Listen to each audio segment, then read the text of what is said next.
इस वक्त की बड़ी खबर सामने आ रही है। मुख्यमंत्री अरविंद केजरीवाल से जुड़ी हुई आबकारी नीति मामले में अरविंद केजरीवाल की न्यायिक हिरासत राउज एवेन्यू कोर्ट ने 3 जुलाई तक बढ़ा दी है। केजरीवाल को कोर्ट में वीडियो कॉन्फ्रेंसिंग के जरिए पेश किया गया था। बता दें कि जमानत अर्जी पर भी याचिका पर भी आज सुनवाई होनी थी। हालांकि कोर्ट की तरफ से इस न्यायिक हिरासत को बढ़ा दिया गया है 3 जुलाई तक। कोर्ट की तरफ से राउज एवेन्यू कोर्ट की तरफ से मुख्यमंत्री अरविंद केजरीवाल की न्यायिक हिरासत को बढ़ाया गया। ये बड़ी जानकारी सामने आ रही है। मुख्यमंत्री अरविंद केजरीवाल को आज वीडियो कॉन्फ्रेंसिंग के माध्यम से राउज एवेन्यू कोर्ट में पेश किया गया था। हम ज्यादा जानकारी लेंगे। जी मीडिया संवाददाता अरविंद सिंह हमारे साथ जुड़ गए हैं। अरविंद, क्या है डिटेल्ड अपडेट? देखिए, अरविंद केजरीवाल ईडी की ओर से दर्ज मनी लॉन्ड्रिंग केस के आरोप में जेल में बंद है और आज उनको वीडियो कॉन्फ्रेंसिंग के जरिए कोर्ट में पेश किया गया, जिसके बाद कोर्ट ने जो न्यायिक हिरासत की अवधि है उसे 3 जुलाई तक बढ़ा दिया है। दूसरी ओर अरविंद केजरीवाल की जो जमानत अर्जी है उस पर निचली अदालत में सुनवाई जारी है।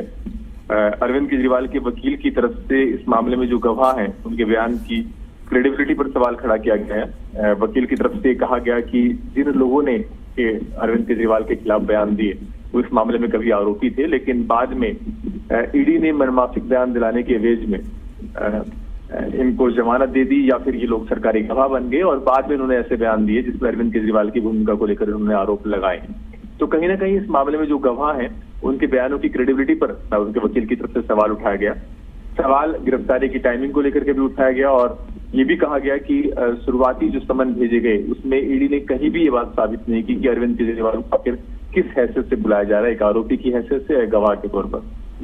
उसके बाद ईडी की तरफ से जो एएसजी राजू है वो उन्होंने इसका जवाब दिया। उनकी तरफ से कहा गया कि मनी लॉन्ड्रिंग के केस में प्रिवेंशन ऑफ मनी लॉन्ड्रिंग का जो सेक्शन 45 है उसके तहत जमानत की दोहरी शर्तों का प्रावधान है और उसके तहत किसी भी आरोपी को जमानत पाने के लिए कोर्ट को इस बात के लिए आश्वस्त करना होता है कि आरोपी ने वो अपराध किया नहीं है। उनके वकील ऐसी कोई दलील नहीं रख पाए जिससे साबित हो कि इस केस में उनकी भूमिका नहीं बनती है और अगर अरविंद केजरीवाल का कोई आपराधिक इतिहास नहीं है, कोई आपराधिक पृष्ठभूमि नहीं रही है या वो संवैधानिक पद पर है तो इस राहत से वो जमानत के अधिकारी नहीं हो जाते। दूसरे जो आरोप लगाया गया था अरविंद केजरीवाल के वकील की तरफ से कि जो बयान है उनकी क्रेडिबिलिटी नहीं है, उस पर भी ईडी की तरफ से कहा गया कि कोई बयान सही है नहीं, ये तय करना ट्रायल के दौरान कोर्ट का काम है और इस स्टेज पर गवाहों की बयानों पर सवाल खड़ा नहीं किया जा सकता। बहरहाल जमानत अर्जी पर सुनवाई आज जारी रहेगी और आज उम्मीद ये है कि कोर्ट सुनवाई पूरी करके आदेश सुरक्षित रख लेगा और जब तक अरविंद केजरीवाल के पास अभी 2 कानूनी राहत के विकल्प हैं। गिरफ्तारी को उन्होंने चुनौती दी है, वो मामला सुप्रीम कोर्ट पर पेंडिंग है, सुप्रीम कोर्ट सुनवाई का आदेश सुरक्षित रख चुका है। वहीं दूसरी ओर जमानत अर्जी पर निचली अदालत में सुनवाई जारी है।